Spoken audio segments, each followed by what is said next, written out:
કાઉન્સિલરના પુત્ર પર નાર્કોટિક્સમાં ફસાવી 20 લાખ માંગવાનો આરોપ. ઓડિયો ક્લિપ્સે રાજકારણમાં ગરમાવો વધાર્યો.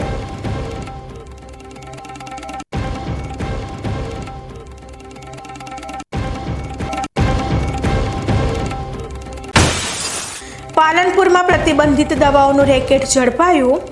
₹1 કરોડનો જથ્થો જપ્ત. પતિ પત્નીની ધરપકડ બાદ થયો પર્દાફાશ.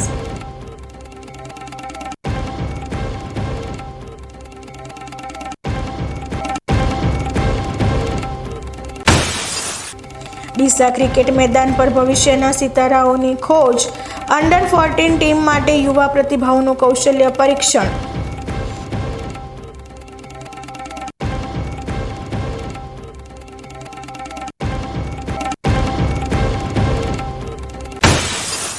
ભારત બની રહ્યું છે સ્વાસ્થ્ય માટેના ધીમું ઝેર ડાયાબિટીસનું કેપિટલ.